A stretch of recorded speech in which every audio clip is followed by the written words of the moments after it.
നമസ്കാരം. ഓരോ കൊല്ലവും 8 ലക്ഷം കോടി രൂപ ഇന്ധന നികുതി ഇനത്തിൽ പിഴിഞ്ഞ കേന്ദ്ര സർക്കാർ ഒടുവിൽ തെരഞ്ഞെടുപ്പ് അടുത്തപ്പോൾ ലിറ്റർ ഒന്നിന് 10 രൂപ കുറച്ച് കണ്ണിൽ പൊടിയിടാൻ ഒരുങ്ങുകയാണ്. നരേന്ദ്രമോദി അധികാരത്തിലെത്തി 10 വർഷത്തിനിടെ പലവട്ടം ക്രൂഡ് ഓയിൽ വില കൂപ്പുകുത്തിയപ്പോഴൊന്നും തോന്നാത്ത വെളിപാടാണ് തെരഞ്ഞെടുപ്പ് അടുത്തപ്പോൾ ഉണ്ടായത്.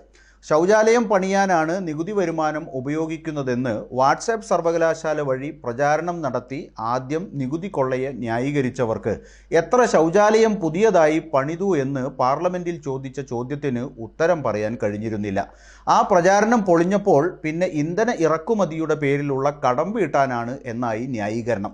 1,45,000 കോടിയുള്ള ഓയിൽ ബോണ്ട് കടത്തിൽ ആകെ 7,000 കോടി മാത്രമേ വീട്ടിയുള്ളൂ എന്ന് മന്ത്രിക്ക് പ്രസ്താവന ഇറക്കേണ്ടി വന്നതോടെ BJPയുടെ ആ കള്ളവും പൊളിഞ്ഞു.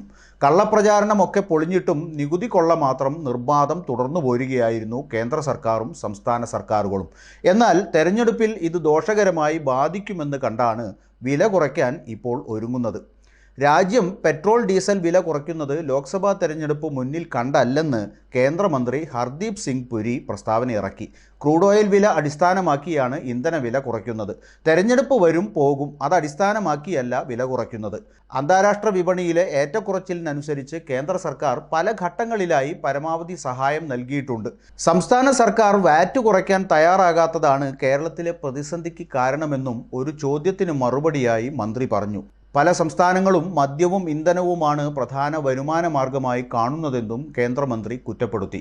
പുതുവർഷത്തിൽ രാജ്യത്ത് പെട്രോൾ ഡീസൽ വിലകളിൽ ഉടൻ വലിയ ഇടിവ് ഉണ്ടായേക്കുമെന്ന് നേരത്തെ ദേശീയ മാധ്യമങ്ങൾ റിപ്പോർട്ട് ചെയ്തിരുന്നു.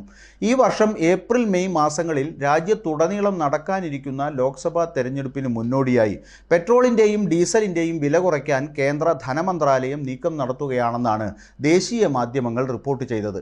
പെട്രോൾ ഡീസൽ വിലയിൽ ഏകദേശം 10 രൂപയോളം കുറയ്ക്കുന്നതിനുള്ള അന്തിമ തീരുമാനം കേന്ദ്ര ധനമന്ത്രാലയത്തിൽ നിന്ന് ഉടൻ വരുമെന്നാണ് റിപ്പോർട്ടുകൾ. കഴിഞ്ഞ കുറേ വർഷങ്ങളായി രാജ്യത്ത് പെട്രോൾ ഡീസൽ വില മാറ്റമില്ലാതെ തുടരുകയാണ്. ഓരോ സംസ്ഥാന സർക്കാരും വ്യത്യസ്തമായി നികുതികളും സെസ്സും ചുമത്തുന്നതിനാൽ വാഹന ഇന്ധനത്തിൻ്റെ വിലകൾ ഓരോ സംസ്ഥാനത്തിനും വ്യത്യാസപ്പെട്ടിരിക്കുകയാണ്. രാജ്യത്തെ പല സംസ്ഥാനങ്ങളിലും പെട്രോൾ വില 3 അക്കത്തിലാണ് തുടരുന്നത്.